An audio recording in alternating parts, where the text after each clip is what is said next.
গতকাল ছাত্র বিক্ষোভে উত্তাল হয় যাদবপুর বিশ্ববিদ্যালয়। শিক্ষামন্ত্রী ব্রাত্য বসুকে ঘিরে বিক্ষোভ দেখায় ছাত্রছাত্রীরা। গাড়ি আটকানোর ঘটনায় গ্রেপ্তার করা হয়েছে একজনকে। যাদবপুর থানার পুলিশের হাতে গ্রেপ্তার। ধৃতের নাম মোহাম্মদ সাহিল আলী। বীরভূমের বাসিন্দা, বছর 25-এর মোহাম্মদ সাহিল বিজয়গড়ে থাকত সে। শনিবার রাতে গলফ গ্রিনের বাড়ি থেকে তাকে গ্রেপ্তার করা হয়। জানা গিয়েছে, শনিবার যাদবপুর বিশ্ববিদ্যালয়ে যে ঘটনা ঘটেছিল, শিক্ষামন্ত্রী ব্রাত্য বসুকে ঘিরে বিক্ষোভ দেখিয়েছিল এসএফআই ও বাম সংগঠনের ছাত্রছাত্রীরা। সেই ঘটনায় একজনকে গ্রেপ্তার করা হয়েছে। এ বিষয়ে আমরা বিস্তারিত কথা বলবো। এই মুহূর্তে আমার সঙ্গে লাইভ রয়েছেন আমাদের প্রতিনিধি অভ্রদীপ।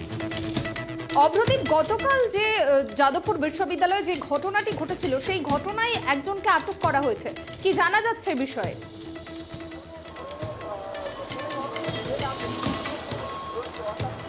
একদমই, দেখো, গতকালকে যে ঘটনা ঘটেছিল শিক্ষামন্ত্রী ব্রাত্য বসুর গাড়ি আটকানোর ঘটনা এবং সেই গাড়ি ভাঙচুর করার ঘটনা, এবং সেই গাড়িতে একজন আহত হয়। সেই একজন প্রথম বর্ষের পড়ুয়া, আমরা যেমনটা জানতে পারছি, তাকে ইতিমধ্যেই বেসরকারি হাসপাতালে ভর্তি করা হয়েছে। এবং তার পাশাপাশি আমরা দেখেছি যাদবপুর ইউনিভার্সিটির ভেতরে একটি ঘর কীভাবে বারে বারে সেখানে অগ্নিসংযোগ করা হয়েছে, সেখানে যে সম্পত্তি ছিল সেইগুলো ধ্বংস করা হয়েছে।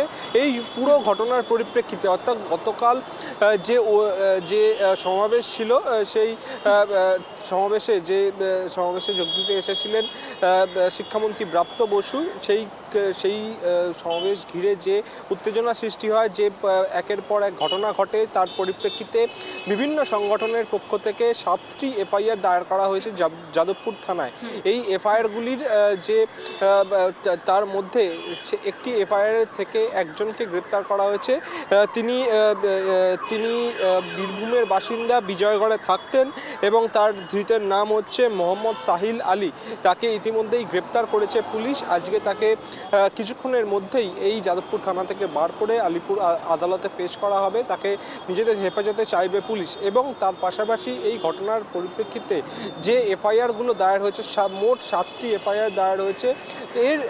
সেই এফআইআরে যাদের যাদের নাম রয়েছে এবং তাদের কি ভূমিকা রয়েছে এই ঘটনার পরিপ্রেক্ষিতে, এবং বা তার পাশাপাশি এই ঘটনার সঙ্গে আর কারা কারা যুক্ত রয়েছে, সেই সমস্তটাই খতিয়ে দেখছে পুলিশ, এবং উপযুক্ত ব্যবস্থা নেওয়া হবে পুলিশের তরফে, তেমনটাই কিন্তু জানানো হচ্ছে।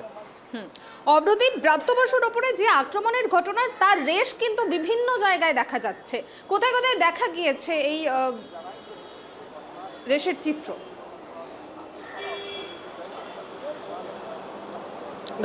দেখো একদমই, গতকালকে যে ঘটনা ঘটেছে তার পরিপ্রেক্ষিতে আজকেই প্রায় এই যাদবপুর অঞ্চলে 4টি কর্মসূচি রয়েছে। প্রথম এসএফআই এর তরফে যাদবপুর থানার সামনে একটি বিক্ষোভ কর্মসূচি রয়েছে। তার পরবর্তীতে যাদবপুর 8B বাস স্ট্যান্ড, সেখানে ওয়েব কুপার তরফে বিক্ষোভ কর্মসূচি রয়েছে। এবং তারপরে দুপুর 3টে নাগাদ এআইডিএসওর তরফে 8B বাস স্ট্যান্ডে একটা বিক্ষোভ কর্মসূচি রয়েছে। তার পাশাপাশি বিকেল 5টার সময় বামফ্রন্টের তরফেও সুকান্ত সেতু থেকে একটি বিক্ষোভ কর্মসূচির ডাক দেওয়া হয়েছে।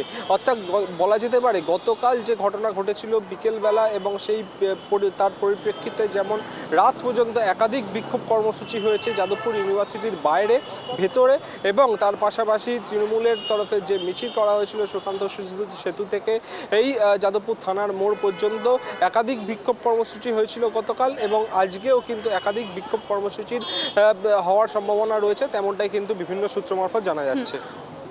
অভ্রদীপ, আগামীকাল যে এসএফআই এর তরফ থেকে ধর্মঘটের ডাক দেওয়া হয়েছে, সেই সম্পর্কে কি জানা যাচ্ছে?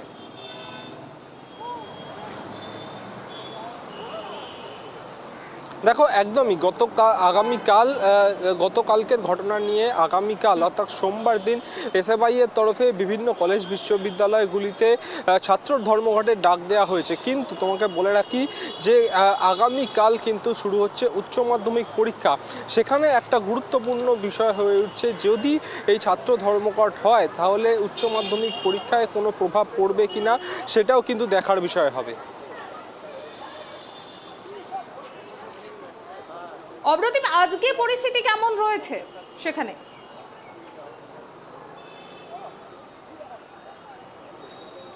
দেখো, আজকে আপাতত এলাকা যাদবপুর ইউনিভার্সিটির ভেতরে যখন আমরা কথা বলছিলাম তখনও কিন্তু স্বাভাবিক পরিস্থিতি ছিল, এবং একটি জায়গায় যেখানে ভাঙচুর করা হয়েছে, অগ্নিসংযোগ করা হয়েছে, যেখানে পুলিশ ঘিরে রেখেছে, ইতিমধ্যেই আমরা সেখানে জানতে পারছি যে ফরেন্সিক টিম সেখানে এসে উপস্থিত হবে।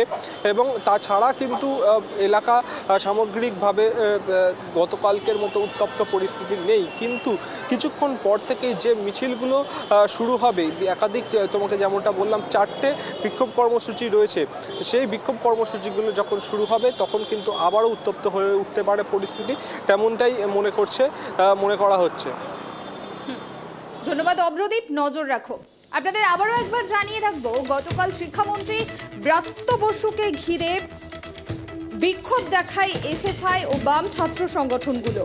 ঘটনায় ইতিমধ্যে একজনকে গ্রেপ্তার করা হয়েছে। জানা গিয়েছে 7 জনের নামে ইতিমধ্যে যাদবপুর থানায় এফআইআর দায়ের করা হয়েছে, আর তার মধ্যে একজনকে গ্রেপ্তার করা হয়েছে।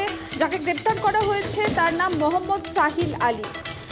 জানা গিয়েছে এই মোহাম্মদ সাহিল আলী বীরভূমের বাসিন্দা। বছর 25-এর মোহাম্মদ সাহিল বীরভূমের বিজয়গড়ে থাকতো। শনিবার রাতে গলফ গ্রিনের বাড়ি থেকে তাকে গ্রেপ্তার করা হয়েছে। আপনাদের জানিয়ে রাখবো, শনিবার যাদবপুর বিশ্ববিদ্যালয়ের যে ঘটনা, সেই ঘটনায় কিন্তু আজকে 4টে কর্মসূচি রয়েছে শহরে, এবং আগামীকাল এসএফআই এর পক্ষ থেকে ধর্মঘটের ডাক দেওয়া হয়েছে। শনিবার যাদবপুর বিশ্ববিদ্যালয়ে ওয়েবকুপার বার্ষিক সম্মেলনে যোগ দিতে যান শিক্ষামন্ত্রী ব্রাত্য বসু, এবং সেখানে ছাত্র সংসদ নির্বাচনের দাবি জানিয়ে শিক্ষামন্ত্রীকে ঘিরে বিক্ষোভ দেখান এসএফআই ও অন্যান্য বাম ছাত্র সংগঠনগুলো। দীর্ঘক্ষণ তাকে আটকে রাখা হয়, শিক্ষামন্ত্রীর গাড়ি ভাঙচুর করা হয়, গাড়ির চাকার হাওয়া খুলে দেওয়া হয় বলে অভিযোগ। এবং শিক্ষামন্ত্রী ব্রাত্য বসু যখন গাড়ি করে যাদবপুর বিশ্ববিদ্যালয় ক্যাম্পাস ছাড়ছিলেন তখন তার গাড়ি ঘিরে চলে বিক্ষোভ। অভিযোগ, তার গাড়ির ধাক্কায় এক ছাত্র গুরুতর জখম হয়েছেন, এবং অধ্যাপক অধ্যাপিকাদেরও হেনস্থা করা হয় বলে অভিযোগ। পরে আক্রান্ত অধ্যাপক অধ্যাপিকারা যাদবপুর থানাতেও বিক্ষোভ দেখান। গোটা ঘটনায় অসুস্থ হয়ে পড়েন গতকাল ব্রাত্য বসু। যাদবপুর বিশ্ববিদ্যালয় থেকে সরাসরি এসএসকেএম হাসপাতালে চিকিৎসার জন্য নিয়ে যাওয়া হয় শিক্ষামন্ত্রীকে হেনস্থার ঘটনায় রাতে সুকান্ত সেতু থেকে যাদবপুর থানা পর্যন্ত মিছিলও করে তৃণমূল কংগ্রেস, এবং সেই মিছিলের নেতৃত্বে ছিলেন সায়নী ঘোষ, তৃণমূল সাংসদ সায়নী ঘোষ, এবং মন্ত্রী অরূপ বিশ্বাস সহ আরও তৃণমূলের অন্যান্য নেতৃত্বরা। পরে যাদবপুর বিশ্ববিদ্যালয়ের এই ঘটনায় আহতদের দেখতে শনিবার রাতে কেপিসি হাসপাতালে পৌঁছান উপাচার্য ভাস্কর গুপ্ত। অভিযোগ ওঠে সেখানেও তাকে কয়েকজন ছাত্রছাত্রী হেনস্থা করে, এবং এই হেনস্থার ঘটনায় কিন্তু তার জামাকাপড় ছিঁড়ে যায় বলেও অভিযোগ। শনিবারের যাদবপুরের যে ঘটনা, সেই ঘটনায় রাজ্যের শাসক দলের নিন্দা করেছে যাদবপুর বিশ্ববিদ্যালয়ের শিক্ষক সংগঠন ওয়েবকুটা। বিবৃতিতে বলা হয়েছে, রাজ্যের শিক্ষামন্ত্রী তাদের দলীয় একটি অনুষ্ঠানে যাদবপুর বিশ্ববিদ্যালয়ে উপস্থিত ছিলেন। সভা সমাবেশ করার গণতান্ত্রিক অধিকার সকলেরই আছে, কিন্তু তা যদি অন্যের গণতান্ত্রিক অধিকারকে খর্ব করে, মর্যাদা না দেয়, তাহলে তা বিপজ্জনক। তারপরে বিবৃতিতে দাবি করা হয়েছে, গায়ের জোরে বিশ্ববিদ্যালয়ে ছাত্র ভোট, কোর্ট কাউন্সিল নির্বাচন বন্ধ রাখা হয়েছে। বিশ্ববিদ্যালয়ের ছাত্রছাত্রীরা নিজেদের দাবি জানাতে গিয়ে আক্রান্ত হয়েছেন। শিক্ষক সংগঠনের তরফে দাবি করা হয়েছে, প্রথম বর্ষের ছাত্র ইন্দানুজের ওপর মন্ত্রীর গাড়ি চালিয়ে দেওয়া হয়েছে।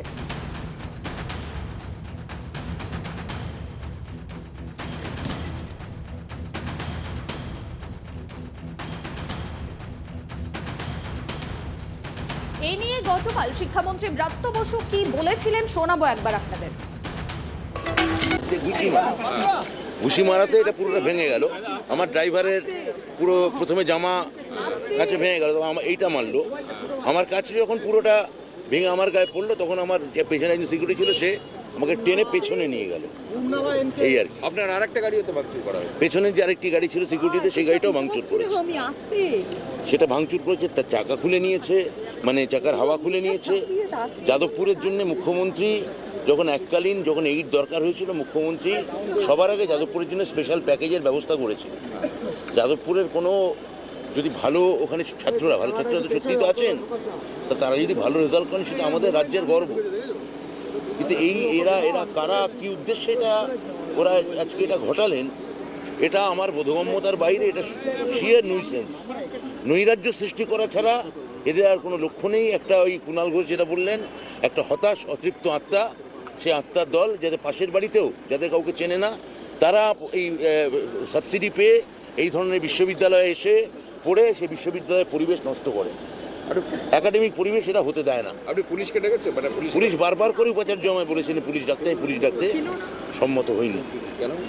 আমার মনে হয়েছিল যে এটা আমরা নিজেরাই কথা বলে নিতে পারবো, কারণ তখনও আমি চাইছিলাম যে ওরা আসুন, আলোচনায় বসলে আমি 4 জনকে ডাকলাম, ওরা বললেন 40 জনের সঙ্গে এসে কথা বলতে হবে। তারপর আমি 15 মিনিট বসলাম যে অন্তত 4 জন বলায় যাতে ওরা রাজি হয়। একজন এসে বললেন না, 40 জনের সঙ্গেই কথা বলতে হবে। ইন দ্য মিন হোয়াইল উপাচার্য আমায় বললেন, আর প্রফেসর ওমপ্রকাশ মিশ্র বললেন যে চলুন আমাদের গাড়িতে বেরিয়ে যাবে। তো গিয়ে দেখলাম আমার গাড়িটাই আছে, আমি উঠে পড়লাম। তারপর এই ইট, লাঠি, গুলি, গালাগাল, গুলি বর্ষণ, এই লাঠি বর্ষণ এসবই চললো।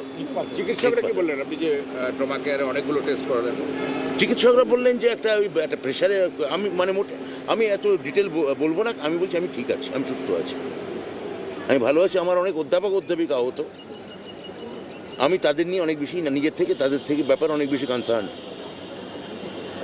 আইনি পদক্ষেপের কথা কিছু ভাবছেন? আমার ছাত্র এই অধ্যাপক সংগঠন ভাইস প্রেসিডেন্টরা ওরা বোধহয় যাদবপুর থানায় গেছেন, আমার খবর নিয়ে জানালেন। প্রফেসর ওমপ্রকাশ মিশ্র আরও উপাচার্যও বোধহয় গেছেন কিনা আমি জানি না। ওরা বোধহয়, কেন অনেকে বলছেন যে অনেকে বহিরাগতও ছিল, কয়েকজন বাইরের ছাত্র ছিল। তো দেখা যাক, আমি তো এখন এখানেই, আমি পিজিতে এসেছিলাম, ওখানে কি হলো না হলো এই খবর এখনো থানায় আমার কাছে আসেনি। মুখ্যমন্ত্রীর সঙ্গে কথা? মুখ্যমন্ত্রীর সঙ্গে কথা হয়েছে, মাননীয় নেত্রীকে আমি পুরো রিপোর্টটাই জানিয়েছি। আপনারা দেখুন, এইভাবে যদি মাননীয় মন্ত্রী বসে গাড়ির কাঁচের উপর হামলা হয়, এটা তো একেবারে আহত করার মতো, শারীরিকভাবে আহত করার মতো টার্গেট করেছে এই অসভ্যগুলো। যেখানে একটা ওয়েব কুপার সম্মেলন, ঘোষিত প্রোগ্রাম, সেটা ডিস্টার্ব করতে গেছে। মাননীয় মন্ত্রী তখনও বলেছেন আমি কথা বলবো, তারপরেও আমাদের অধ্যাপকদের মারধর করা হয়েছে। আর এটা এরা কি চায়? এই বামেরা তো লন্ডভন্ড করেছে 34টা বছর ধরে, তারপরে আজকে এই ঘটনা, পুরো কাঁচের এই অবস্থা, আর সামনে সিটে বসে মাননীয় মন্ত্রী। এটা আমি মাননীয় মন্ত্রীকে ধন্যবাদ দেব, অভিনন্দন জানাবো যে তিনি সমস্তটা সংযম দেখিয়েছেন, অভিভাবকের মতো কাজ করেছেন, এবং আমাদের টিম কোনো রকম প্ররোচনায় পা দেয়নি। কিন্তু তৃণমূলের সৌজন্যকে যেন এরা কোনো মতে তৃণমূলের দুর্বলতা না ভাবে। মন্ত্রী গাড়িতে বসে এই কাঁচ এইভাবে ভাঙা হয়েছে, যে কোনো বড় ইনসিডেন্ট হয়ে যেতে পারত। আর সেটা করার জন্য পরিকল্পনা করে, এ তো ছবি বেরোচ্ছে, সব এক এক করে তো ছবি বেরোচ্ছে, এদের চিহ্নিত করা হোক। তাদের বিরুদ্ধে ব্যবস্থা, মানে দল কি কোনো রাজনৈতিকভাবে কোনো কর্মসূচি নেবে? আমরা তো প্রতিহিংসা পরায়ণ নই, তাহলে আমরা সেটা সেই ভাষায় বুঝে নিতাম। এটা মমতা বন্দ্যোপাধ্যায় মাননীয় মুখ্যমন্ত্রী, তো ফলে আমরা তো ওইভাবে বলতে পারি না যে যারা মেরেছে তাদের অমুক। কিন্তু আমাদের ধৈর্যের পরীক্ষা যেন না নেয়। নিশ্চিতভাবে মাননীয় শিক্ষামন্ত্রী, তার যে কুৎসিত অভিজ্ঞতা হয়েছে, যেভাবে তৃণমূলের অধ্যাপক সংগঠনের ঘোষিত সম্মেলন বানচাল করার চেষ্টা করেছে, ফলে এরপর যা গণতান্ত্রিকভাবে যথাযথ ব্যবস্থা নেওয়ার নিশ্চিতভাবে প্রশাসন এবং দল গোটাটাই বিবেচনা করে দেখবে। কিন্তু যে বার্তাটা যাচ্ছে, তাহলে আমাদের ছেলেদেরও তো আবেগে লাগছে। আরে ব্রাত্য বসু এখানে সামনে বসে আমাদের মন্ত্রীকে গাড়িতে মারবে, আমাদের মন্ত্রীর গাড়ির কাঁচ ভেঙে দেবে। উদ্দেশ্য মানে 100% পরিকল্পিতভাবে, উদ্দেশ্য প্রণোদিতভাবে ব্রাত্য বসুকে টার্গেট করা হয়েছে, যেটা একটা ঘোষিত, একটা গণতান্ত্রিক পরিসরে একটা ঘোষিত প্রোগ্রাম। সেই সংগঠনের তিনি নেতা, তিনি সেখানে যাচ্ছেন, রাজ্যের মাননীয় মন্ত্রী, সেটাকে বানচাল করা। যেখানে তিনি বলছেন তিনি কথা বলতে রাজি, যাকে বললেন ওদের বুঝিয়ে বলো, সেই অধ্যাপক ডক্টর প্রদীপ্ত মুখোপাধ্যায়কে ওইভাবে মারা হলো। একাধিক অধ্যাপককে নিগ্রহ করেছে এরা, এবং সর্বোপরি শিক্ষামন্ত্রীর গাড়িতে প্রাণঘাতী হামলা, এটা প্রাণঘাতী হামলার চেষ্টা। কাঁচটা ওইভাবে ভেঙে, পুরো কাঁচটা তো ওর গায়ে মুখে পড়তো, এই দায়িত্ব কে নিত? অনেকটা পড়েওছে।